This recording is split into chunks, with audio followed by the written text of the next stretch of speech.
I tell you what, the mappers in FS22 are really spoiling us with these beautiful maps.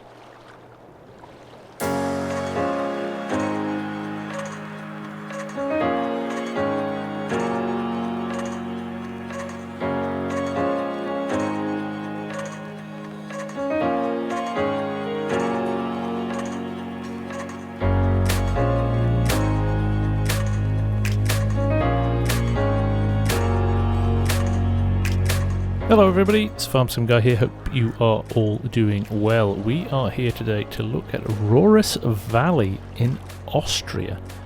This is a new map that's coming from the Realistic Gaming crew, who you will know very well from the Yukon Valley map, but this is a standard size map and it's absolutely gorgeous. Now, what I will say, I'll caveat this right at the start now, the way that Realistic Gaming crew do their maps is they put them out to the public through their Discord channel, very much at alpha and beta stage. So this is, at the moment, I would call this a real blank canvas of a map. There is nothing on it, but actually that's what I really like about this. There's something really pure about just being able to do whatever you want to with this map. You can throw your own productions in there, you can cut your own fields, you can build your own farms. There is nothing on here.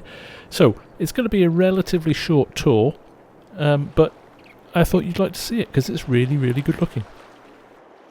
So this is your spawn point up in the Alps here with this beautiful lake which takes up just a little corner of the map, and then if you turn through a full 180 you can see we're on this lovely jetty here with the beautiful mountains in the background as well, and we'll head over here towards what is the only selling point on the map at the moment.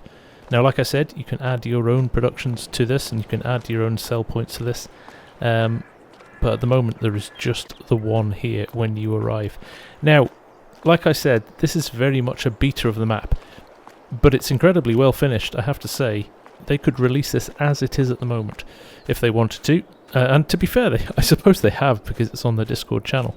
They are going to keep adding to it and developing it, so it may change over time. So if you like this version, it will be available on their Discord at all times, but there may be newer versions coming out in the future. So here is our sell point.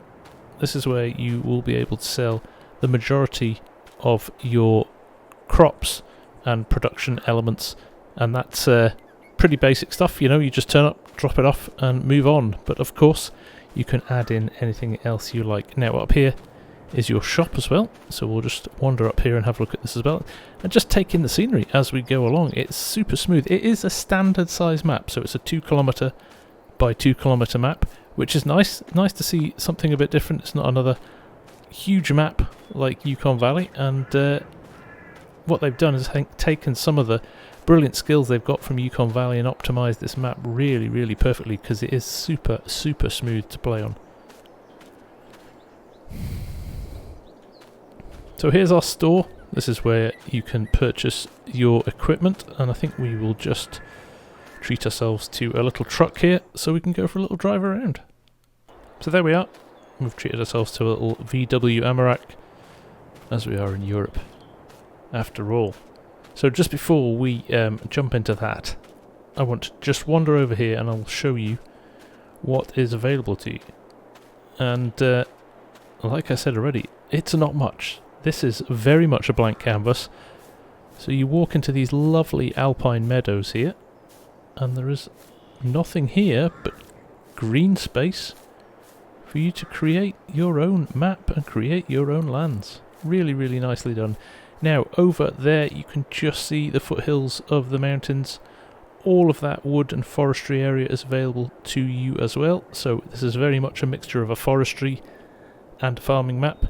And also, as with Realistic Gaming Crew's other maps, they've added all the necessary fill types and terraform elements, so sand, rocks, soil, dirt, you name it, all of those fill types are in here, so this is very much a mining map as well. In fact, let's just jump in quickly and have a look at some of those additional fill types. So, under stones, which is our last one there, we have asphalt, coal, tailings, concrete, limestone, dirt, gravel, sand, iron, pay dirt, cement, river sand twice, coke, coal, tyres, tar, stone powder, steel, gold, pea stone, bricks, lithium ore, concentrate, crude oil, stream pay, gold bars, clay, whiskey, and kerosene. So, quite a lot of additional fill types. So, jumping into the PDA, we'll just scroll out. There we are at our start point up here. We've walked in from the jetty, and there's the lake.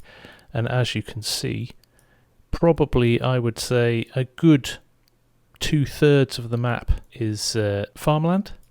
Now in this bottom corner here you start to move higher up into the hills and you've got a lot more logging area, but we'll take a little drive up there as well. I did point out here that there is a sawmill over the other side of the map as well, closer to the forestry area, so you have got that available to you too. A lovely river running through the middle of the map as well, and a fuel point which everybody needs to run their machinery. Now if I jump into the purchasable land area, the land isn't particularly cheap. If I click along here you can see 300,000, 400,000. That's a little bit cheaper at 195, but generally around about the $400,000 mark. Again here 700,000, and this big piece at the bottom 2.8 million. Obviously the forestry areas as well, 1.2 million. 500,000, 400,000, 257, 533. So you get an idea. You get an idea for what they all cost. But if you're not doing something like a survival series, or you're building up, starting with small machinery, it may take you a little bit of time to purchase that land. But if you're just playing in a kind of freestyle way, shouldn't cause you too many issues. Got to pop the mini map up in the corner so you can see what's going on. Like I said, standard size map. But look at the tree lines here. A lot of trees available to you. And some nice tarmac roads. So we'll just head up. Nice undulations in the ground as well. So nothing is particularly flat, even in the open, expansive spaces.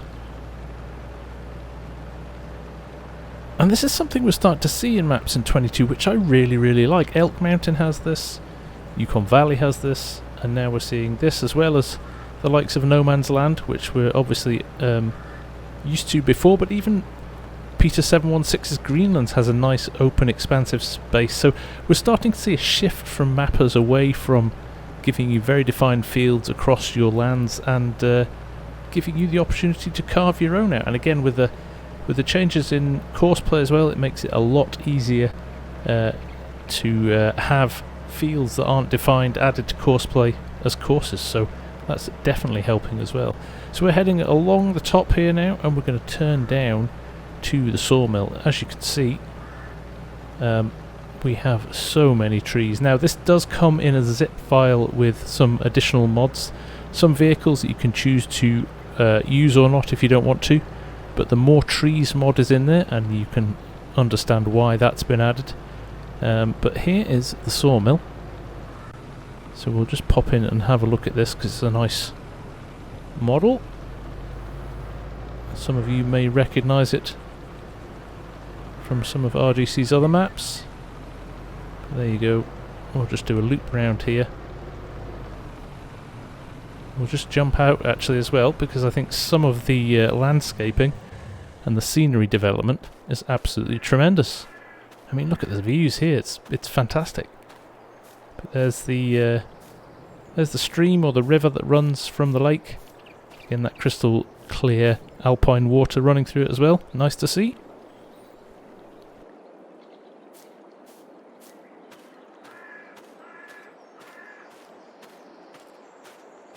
And there's the model for the sawmill. Really nice. Very nicely done. Right, let's jump back in. We'll run up into the mountains. We'll have a look at some of these mountain roads. Give you a feel for how you can perhaps work your logging area of this map if you want to. And one thing I really like about this map is the almost seamless way that the surrounding landscaping fits with the map. You can hardly tell where the map finishes and the background kicks in. It's really nicely done. And again, the grass and the shrubs alongside all the trees looks really, really good. Now I'm going to roll into these kind of winding alpine roads with these hairpin bends in, which is very much in keeping with this type of this part of the world. And I have to say, having been over Europe, spent a lot of time in Switzerland and places like that, this feels really authentic, I have to say. There we go. We'll climb up, climbing really, really quickly to the top of the map here. So here we are, we've just crested the peak here at the back of the map, down in the bottom left hand corner, and then we'll run back down into the valley. It's hard to see the views because of the trees here, but there's some stunning views down back into the valley at certain points, and we're really high up actually. The elevation change is really quite big on this map. So we'll run down over this bridge here. Again, really nice landscaping around this map, and we will wind our way back down to the bottom. So here we are, you can see the hairpins and the road dropping down below you here. We're running back down into the valley here. We've dropped a lot of height from where we started off before, but again there you can see some nice cliff edges. You don't want to be too kamikaze on these downhills, or you're going to lose some vehicles over the edge. So we'll run down to the bottom here, and we should break out back into the kind of ground, the farm ground as well. All that through there is ownable land. As you can see, that's part of that biggest piece of land, that big purchasable piece of land. So again, a lot of forestry here, but like I said, what isn't here at the moment is forestry roads or paths off the main road to cut into forestry areas. So again, I think this is a map that really lends itself to terraform and being able to create your own roads, dig your own paths out, maybe even clear some trees and create your own mine or mining activities over here, and then look back over to the open expansive plains, which you can do what you like with. So just really, really nicely done, and it feels like I said, the Realistic Gaming Crew guys on their Discord have said that it's very much in beta stage, very much initial ideas. We've just got the basis of the map down, and want to hear feedback and how it performs and things like that, and it performs faultlessly as far as I'm concerned, and really opens up opportunities for really creative gameplay. Like I said, imagination is the only thing that's going to be your stumbling block on this map. There's the fuel station, so you've got that available to you too, so you have got all the fundamentals, all the basics that you would need. Again, the road here runs down the middle. Just jump back to the main map. You've got the road there that runs back down to that junction where we headed up into the windy roads there. So pretty simple layout as well, but loads and loads of scope for you to have some fun. And that is about it. I would love to be able to tell you more about it, but it's as simple as that, and I like the fact it's that simple. I really do. This is a bit of a find, I have to say. Really pleased I stumbled across this.